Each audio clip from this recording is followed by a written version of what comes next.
राजद प्रखंड अध्यक्ष सह प्रमुख प्रतिनिधि कुढ़नी, और आज ये आपके बीच कोरोना योद्धा के तौर पर आए हैं।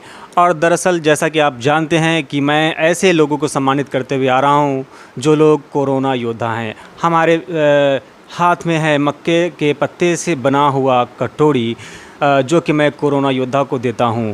आपने पिछली वीडियोज़ वगैरह में आपने देखा होगा कि मैंने पुलिस को, डॉक्टर्स को और जो भी सफाई कर्मचारी हैं या फिर जो भी समाजसेवी हैं, जो लोग कोरोना योद्धा के तौर पर काम कर रहे हैं, उनको मैं सम्मानित करते हुए आ रहा हूं। और आज हमारे बीच में खुर्शीद आलम साहब हैं। ये कैसे कोरोना योद्धा हैं मैं आपको बताता चलूँ। सबसे पहले ये बहुत ही करेजियस आदमी है। ये हक़ और बातिल की जहाँ तक बात होती है, सच और झूठ की बात होती है, तो अब यकीन मानिए बिना किसी स्वार्थ के ये सच के साथ आपको खड़े हुए मिल जाएंगे। जान जोखिम में डालते हैं, सच के लिए खड़े रहते हैं, लड़ते हैं। और क्यों नहीं हम ऐसे लोगों को सम्मानित करें, बिल्कुल सम्मानित करना चाहिए। तो आइए खुर्शीद सर, आपके साथ, आपके हाथ में ये सब मक्के के पत्ते का बना हुआ दुनिया का एक पहला वाहिद और यूनिक चीज़ है सर।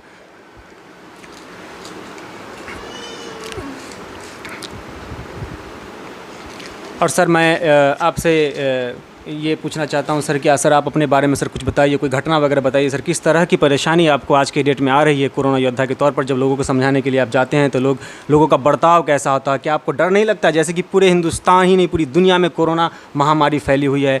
मैं आपको देख पा रहा हूँ कि लोग अभी भी बैठे हुए हैं आपके बीच में और सोशल डिस्टेंसिंग का हालांकि पालन कर रहे हैं, लेकिन फिर भी कोरोना जैसी महामारी का खतरा तो मंडराता ही रहता है। फिर भी आप कैसा महसूस करते हैं और क्या बताएंगे सर?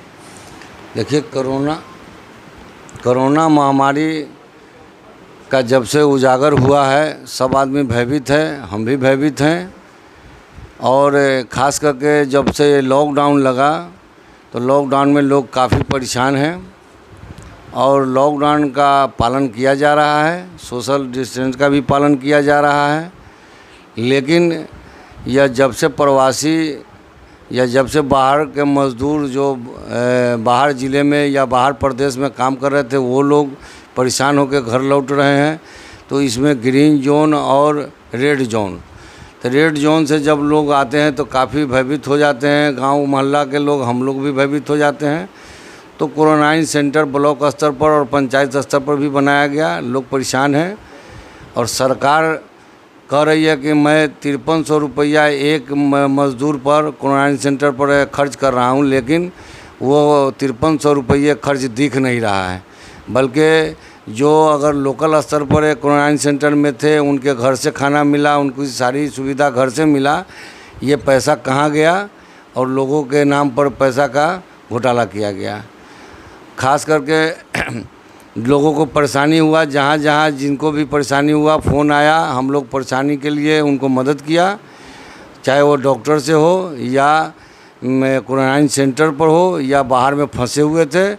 राष्ट्रीय जनता दल के आह्वान पर हम लोग अपने वहाँ संपर्क करके किसी तरह कोई दोस्त है या रिश्तेदार है या जान पहचान के लोग हैं, उनसे उनको मदद कराने का काम किया।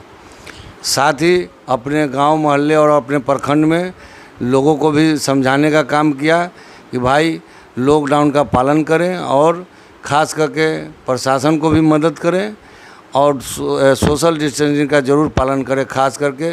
और यह छुआछूत की बीमारी है, इसलिए थोड़ा सावधानी बरतना पड़ेगा। और इसी के साथ मैंने बराबर काम में लगा रहा। चलिए सर, बहुत बहुत शुक्रिया। और मैं दूसरी तरफ मैं एक दो बात आपसे ये पूछना चाहता हूँ कि सर आप तो प्रमुख हैं कुढ़नी ब्लॉक के, जहाँ तक मुझे लगता है कि बिहार का सबसे बड़ा ब्लॉक है और पूरे लोगों को देखना पड़ता है, बहुत परेशानी उठानी पड़ती है। जगह जगह आपको जाना पड़ता होगा सर। कोई लोग आपको शॉल भेंट करते होंगे, कोई लोग आपको बड़ा बड़ा ट्रॉफ़ी वगैरह भेंट करते होंगे, लेकिन मैंने सर आपको छोटी सी चीज़ मैंने भेंट की है सर, मक्के की कटोरी सर। तो सर ऐसा आपको क्या फील हो रहा है, मतलब कैसा लग रहा है आपको? क्या अजीब सा आपको नहीं लग रहा है सर? नहीं, अजीब सा क्या लग रहा है? अरे कोई भी अगर सम्मानित आप यूनिक चीज़ बनाते हैं, मक्के के पत्ता, मकई के बाल के पत्ता का आप कटोरी बनाते हैं, तो ये तो यूनिक चीज़ है और आपने यूनिक चीज़ें हमको दे करके सम्मानित किया है। इसके लिए आपको बहुत बहुत धन्यवाद देता हूँ। और साथ ही मैं एक बात और बताना चाहता हूँ कि सरकार की घोषणाएं बहुत आई है, लेकिन अभी तक धरातल पर लाभुकों को और जो खास करके गरीब मजदूर हैं उसको लाभ नहीं मिला है। मैं फिर से कहना चाहता हूं कि अभी तक दाल देने की बात हुई थी, पैसा देने की बात हुई थी, सड़ी चावल दी जा रही है, वो भी सब लोगों को नहीं दिया जा रहा है। बहुत लोग भूखमरी के कगार पर हैं। जहाँ तक और भी बात है कि राशन कार्ड देने की बात हुई, राशन कार्ड का जोरों शोरों पर हल्ला हुआ, लेकिन आज तक किसी गरीब को और वंचित को राशन कार्ड नहीं दिया गया। सरकार भगवान भरोसे आम जनता को छोड़े हुई है। यह लॉकडाउन और ये जो कोरोना महामारी है, ये भगवान भरोसे ही जनता जी रहे हैं और सरकार के पास कोई सुविधा नहीं है। अगर 5300 रुपया खर्च करने की बात करते हैं तो एक किट 4500 रुपया का आता है। वो 4500 रुपया का किट मंगा के जांच किया जाता तो अब बेहतर होता। इससे लोग संतुष्ट होते हैं और बीमारी का भी पता चलता। अब रेड जोन से आते हैं, कोई ग्रीन जोन से आते हैं या गांव के रहने वाले, सबको एक साथ मिला दिया जाता है। इससे और महामारी बढ़ने की डर बनी रहती है। मुझे खुशी महसूस हो रही है कि सर ने एक बड़ी अच्छी बात कही कि 4500 का किट आता है। और मतलब हम लोग जिस देश के वासी हैं, हम लोग का काम है आवाज़ उठाना। मुझे बड़ी खुशी हो रही है कि इस तरह की आवाज़ सर उठा रहे हैं कि क्या ज़रूरत है 5300 रुपये देने की, 4500 रुपये की किट आती है, उसका टेस्ट कराया जाए। और मुझे लगता है कि आज के बाद आपकी बातों को ज़रूर लोग फॉलो करेंगे और मुझे लगता है कि सरकार तक आपकी बात ज़रूर जाएगी। और सर मैं इसी के साथ मैं आपका हृदय तल से, दिल की गहराइयों से बहुत बहुत शुक्रिया अदा मैं आपका करना चाहता हूँ। जय हिंद, जय भारत।